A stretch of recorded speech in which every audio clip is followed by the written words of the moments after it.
เรียนการนำไส้บีมกับจานเจาะ EP 3มื้อนี้เขาจะมาเว้าถึงโปรแกรมใดที่เหมาะสมในการเฮ็ดบีมกันเนาะ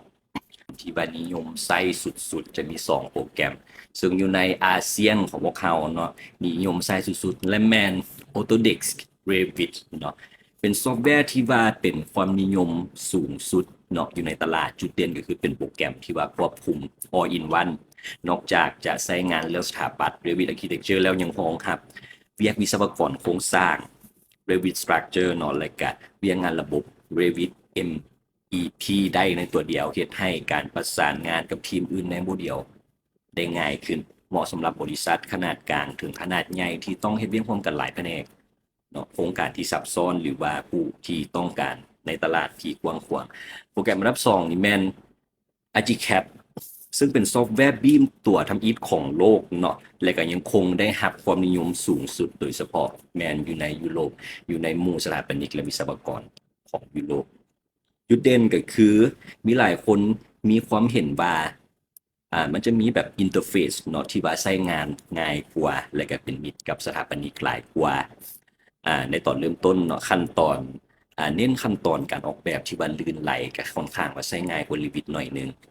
เนาะอยากเรียนบ่อยากเรียนเดี๋ยวเอามาลองเรียนนํกันและก็เหมาะสมกับสถาปนิกที่เน้นการออกแบบดีไซน์เนาะ Centric หรือว่าสตูดิโอการออกแบบแล้วเราต้องเรียนรู้อิหยังแหน่บ่ว่าจะเป็นตัวเลือกใดก็อย่า2โปรแกรมนะแต่ว่าหัวใจหลักๆที่สำคัญในการนำใช้ระบบบีมเนี่ยเนาะแม่นเพื่อเวียกสถาปัตยกรรมที่ว่าคล้ายคือกันอันที่1การขึ้นโมเดล3มิติเรียนรู้วิธีสร้างองค์ประกอบพื้นฐานเช่นฝาประตูปองเยี่ยมพื้นหลังคาคันไดเนาะและก็การสร้างวัตถุหรือว่า Families Objects นั่นเองเนาะเรียนรู้วิธีการสร้างหรือว่าแก้ไข Family ยกตัวอย่างอยู่ใน Revit เนาะหรือว่า Library Part อยู่ใน ArchiCAD ยกตัวอย่างชิ้นส่วนเฟอร์นิเจอร์หรือองค์ประกอบพิเศษที่ว่าเราต้องใช้ในแบบนะเราจะต้องเรียนรู้วิธีการสร้างเนาะ Family หรือว่า Object นี่3การสร้างแบบ 2D จากโมเดล Documentation อันนี้ก็เป็นสิ่งที่สำคัญที่สุดก็คือการดึงข้อมูลจากโมเดล 3D เนาะมาเฮ็ดเป็นแบบก่อสร้างเช่นแผนผังการจัดรายละเอียด dimensions เนาะ annotations หรือว่า text เพราะง่ายๆก็คือเขาประกอบแบบนะเฮ็ดปึ้มประกอบแบบเพื่อขออนุญาตปลูกสร้างหรือว่าไปปลูกสร้างจริงเนาะตัวนี้แม่นสิ่งที่